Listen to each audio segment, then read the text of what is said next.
Hey everyone, and welcome back to part 4 on this 1977 Yamaha IT175 restoration. Today we're going to be checking out the transmission, the crank, cleaning up the cases, and starting reassembly. First thing I'm going to do is take a close look at the transmission, examine any washers on top of the transmission so I know how to put it back together when it goes back together.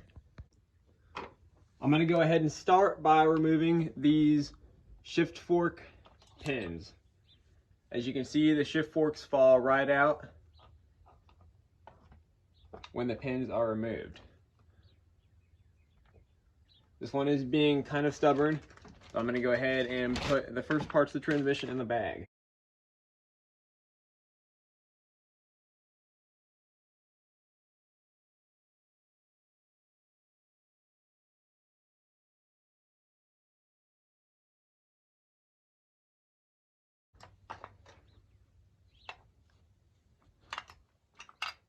You got the pin out, used a rag to protect it.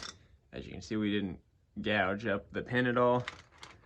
Put it in the bag, got the other shift fork, and there's one more shift fork down here on this side. Shift drum.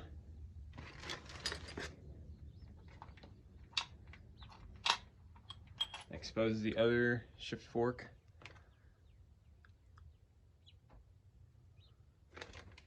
As you can see, it's all rusty on all these. It'll need to be cleaned up pretty well.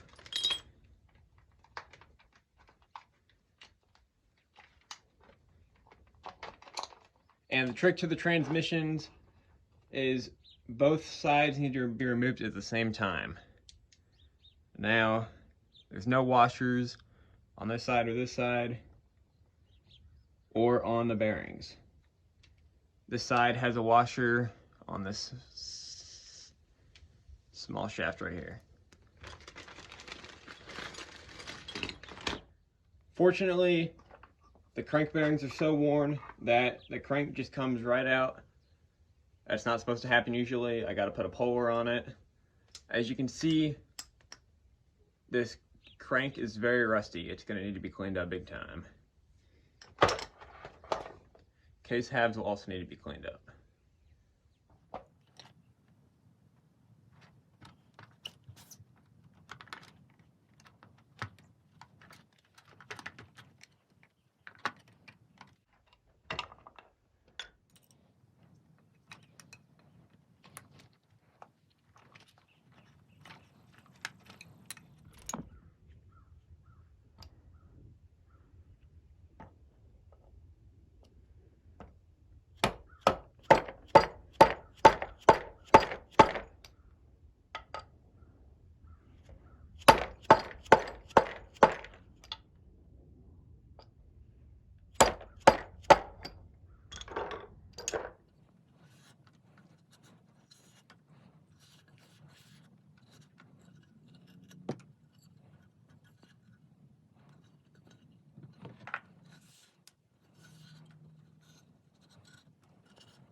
So I have the broken clutch cover and the ultrasonic cleaner.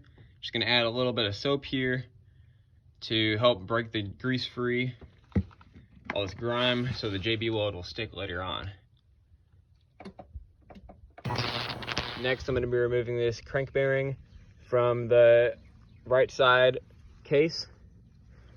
The left side crank bearing is stuck on the crankshaft right now, but all I'm gonna need to do is put my oversized socket in the crank bearing and tap it with a rubber mallet and it should come right out.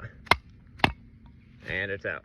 So the clutch cover has been in the ultrasonic cleaner for a little bit of time, and we're gonna see if it needs longer or if stuff wipes away pretty easily. Appears to be cleaning up decently well. It's wiping away.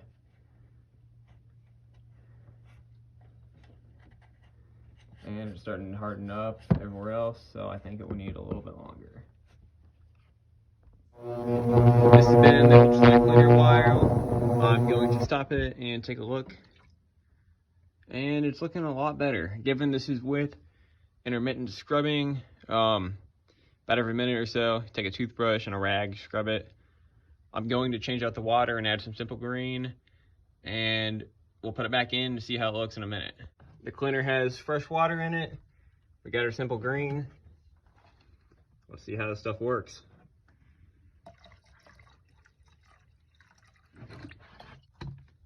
So I finished cleaning this with the Simple Green in the cleaner. It's looking pretty clean. I'm gonna wipe that off. It's got a little bit of dirt dirty water just standing on it, but it's clean enough you can JB weld it. Did a pretty good job. I think I'm ready to start cleaning other things. I just put the clutch cover and the chain guard in the cleaner. It's gonna run for 455 seconds left, and we'll check it out as it goes. Here are the clutch covers and the chain guard. They turn out pretty good. They're pretty clean. You got a slight amount of dirt down the bottom, but that's not that big of a deal since this is all you see. I will clean it up better at a later time. This also needs cleaned up a little bit better at a later time, but for the most part, it's pretty clean. Very pleased with how it turned out. Very minimum effort to get them this clean, and I'm gonna see what else I have to clean up. Here are the clutch steels. I'd like to see if I can get these any cleaner. I'd like to reuse them if I can because they're not warped. Just a lot of surface rust.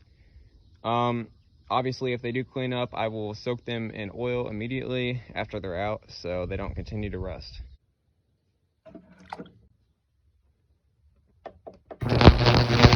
I was a little bit skeptical at first, but using some steel wool and the cleaner, they are actually starting to clean up a little bit. It was just surface rust. Like I said, these aren't warped at all, so these things should still be plenty usable. They're very expensive. Buying these and the plates, I'd like to just replace the plates since these are still perfectly fine and usable. Here's another plate that's starting to clean up. I think this is going to be it for this video. This is part one of cleaning everything because it's going to require an extensive oil bath afterwards, and that wouldn't make sense to get it out 2 days in a row when I could just oil bath everything in one day. But yeah, I'm just going to leave everything soaking, all the clutch plates soaking in my solution overnight, and we'll see what it looks like in the morning. Thank you everyone for watching. I'm going to go ahead and order parts tonight for the bike, and we should be able to start reassembly very soon.